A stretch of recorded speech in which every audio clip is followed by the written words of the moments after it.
I think a lot of this comes down to. I think that there are a lot of activists and a lot of activist organizations out there that make a lot of money on this issue. And if it were not for this controversy, if it were not for them continuing to encroach on women's rights and women's sports and women's spaces, they wouldn't have a job title. They would. In this video, Tomi Lahren joins a panel on Piers Morgan Uncensored. And although I'd hoped we were done with this topic, Tomi Lahren's forced to, once again, have the trans debate. With that, let's watch Tomi Lahren make easy work of her woke, delusional, liberal panel mates. Sport by sport. Most sports now do allow trans women to compete. I also do want to correct something, too, that there have been several trans men who have won in male competitions at the global level. What were the competitions? This includes everything from rugby to swimming. Rugby? You think there's a trans man who's beaten all the men at rugby? I'm not saying that a trans man is the best person in the world, the best rugby player in the world, but there are plenty of trans men who have competed at the global level. Yeah, this is very easy to there Google. aren't plenty. There are very, very few. And what they don't do is they don't win because they're physically inferior. Tomi Lahren, I mean... Again... Okay, let me bring in Tomi. We've got two other panelists. Tomi, look, to me, it's a simple question of biology, as we heard from the professor. And when I hear, with all due respect to Eli, and I absolutely respect your right to have your opinion, but I just think it's flying in the face of basic fact. It is. And, you know, Piers, I wonder, is it going to take a female athlete being seriously injured or even killed for people to understand how serious this is? It has nothing to do with transphobia and bringing up trans men or biological women who are competing against men because they are trans men, whatever the terminology is for all of that. You don't see the outrage at that because, as you mentioned, Piers, they're not winning. They're not crushing the competition. And if they have, it's in very, very few cases that are negligible. What you're seeing also, you're not seeing the outrage about that because it's very few cases, I haven't heard of any, where trans men, biological women who are transitioning to men, want to be in men's locker rooms, that want to make men feel uncomfortable while they're changing, being in their changing space, watching them undress. So it's a completely different situation. And when you ignore not only biology, but when you ignore gender itself, why should biological women, and I don't even like saying that, Piers, I don't like even referring to myself as a biological woman. I'm a woman, okay? I was born that way. I don't like having to preface that with what I am biologically. I'm a woman. Why should me and other women like me have to put up with competing against men or having men in our locker rooms, men in our restroom, because it makes a very, very small segment of the population feel better about themselves? Why do their feelings trump the feelings of women? That's what I don't understand in this argument, in this debate. No, I don't. And Brianna, as the professor said, he's had death threats, people wanting him dead, simply because, as a biologist, he spells out the bleeding obvious factual reality of this. And as he points out, he's not remotely transphobic, nor am I. I want trans people to have exactly the same rights to fairness, equality, and safety that I enjoy. I've always said that. How is it equality if we don't have the same access? Hold on, Eli. Hang on. I'll come back to you, Eli. I'll answer that question, but let Brianna answer. But here's the point. It doesn't make you transphobic if you actually don't want to see women's rights eroded in the process. Of course it doesn't, Piers. You know, this is the whole problem. The Eli and her trans fringe freak show friends are threatening anyone that disagrees with them. I, as a trans woman, have dealt with their death threats constantly. Why is anybody in society still pretending that this is even a question?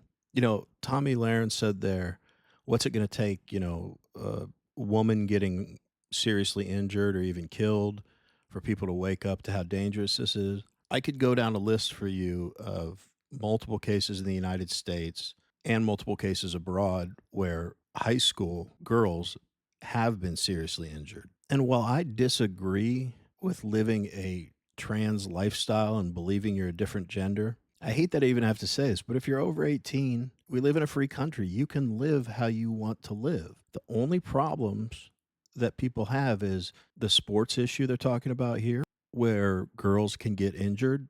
You know what? Girls can get injured in sports anyway, but that's just sports. This is an avoidable risk you're putting them at. So the people that are on that side, I just don't understand what their argument ever is for this. All they can say is, we don't get the rights everyone else does. Yeah, but not, like Piers always says, not at the expense of women's rights. Good Lord, I'm all for equal rights, but I'm the furthest thing from a feminist. This is just a human rights thing. Women don't deserve privacy in their most vulnerable space, a locker room, restroom. It's just bananas. It blows my mind that as a country, we're allowing ourselves to be bullied by, frankly, a group of people with a mental condition. And you know what? I'm a human being too. I have empathy for those people.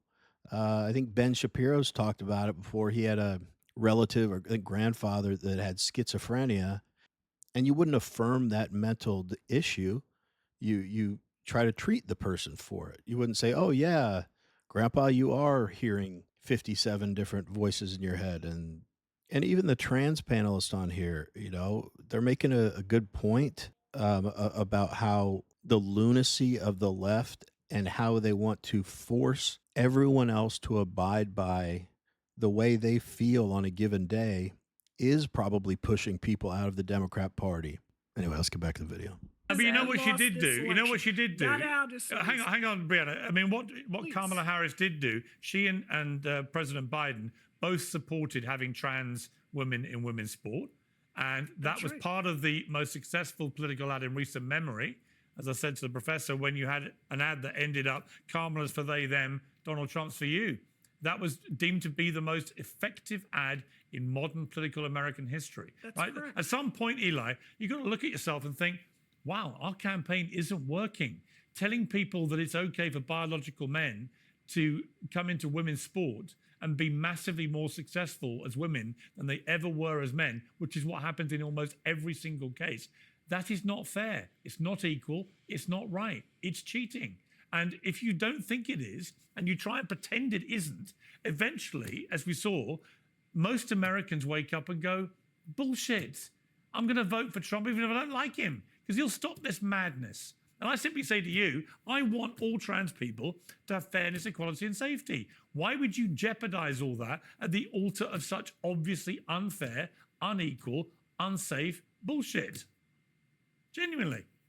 If you actually look at the polls, the most popular, the most important electoral issue for people, it wasn't trans people. That was about 1%. I didn't say it was, but I did say economy. the advert I talked about was the most successful in modern times. The New York Times, a liberal progressive newspaper, concluded it may have moved the needle by 3 points. Right? That was the damage. The New York Times the damage is not, that Kamala Harris's liberal or pro-trans bullshit on had trans caused. issues. She can't answer, Pierce. She can't answer. She will not defend these brain dead tactics.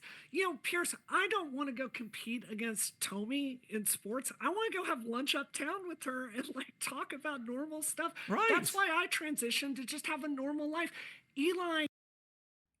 I believe the person here who's arguing in favor of trans stuff truly is crazy. I mean, she says the New York Times isn't a liberal news source. Are you kidding? She chuckled at it.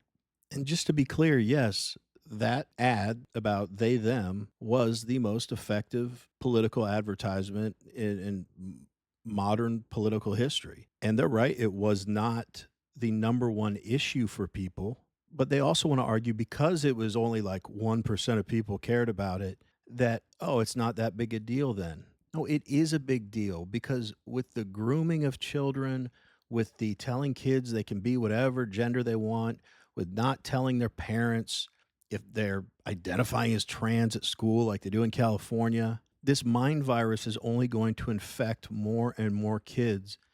And we're going to continue to see exponential rates of growth year over year in kids who identify as trans, lesbian, gay, bi, when they should just be being kids. They're trying to put this stuff in their head when they're at a point where they're just figuring out what a human being is and how to live in the world.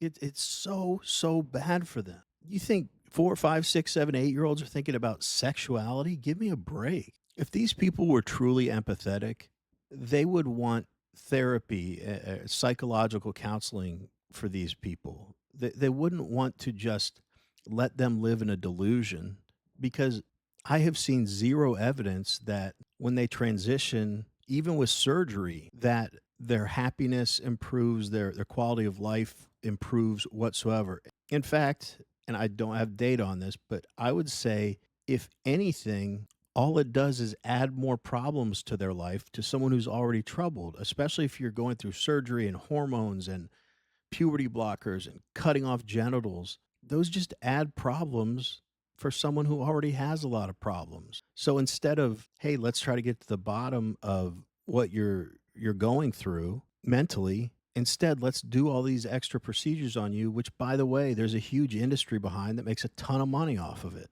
Surgeons, psychiatrists. Anyway, let's get back to the video. Use, the threats, the viciousness, the calls to be cancelled, the targeting of your employment, of your bosses, and so on. It's so insidious. And to me, it's so self-harming to the cause. I know people who are trans, who are very quiet, want to get on with their lives. They don't want all this nonsense. They don't want the trans lobby trying to pretend it's fine for trans women to be in women's sport, because they know everybody laughs at it and makes them a laughing stock. They just want to lead their lives like the rest of us. And I wish they could without being dragged into this crap. Yeah, and Piers, look no further than the way that Caitlyn Jenner is treated by the left and by many in the LGBTQ rainbow mafia, as I call them. That is that far left fringe part of the LGBTQ movement that is seemingly louder than the rest of the movement. And that's really If you like watching videos like this one, like and subscribe. We'd really appreciate it. Let's get back to the video. unfortunate. But I'll tell you, Piers, what I think a lot of this comes down to. I think that there are a lot of activists and a lot of activist organizations out there that make a lot of money on this issue. And if it were not for this controversy, if it were not for them continuing to encroach on women's rights and women's sports and women's spaces, they wouldn't have a job title. They wouldn't have a crusade. They wouldn't be able to fundraise. So whereas many people are completely fine with LGBTQ, they support it, people living their lives, I'm one of those people. Once you start pushing people too far, you're going to get the backlash. But I don't think these activists mind the backlash. In fact, I think they thrive off of it,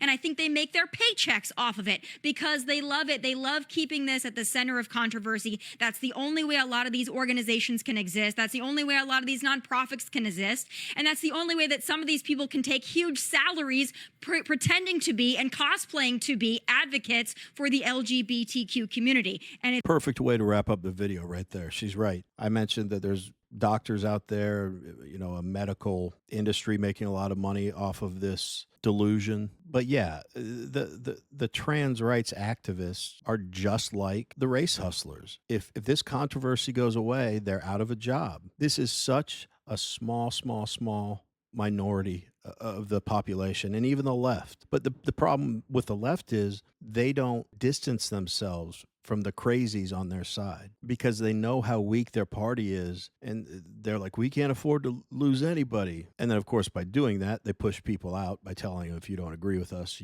you're not an ally of ours. Anyway, you know, it's a mess.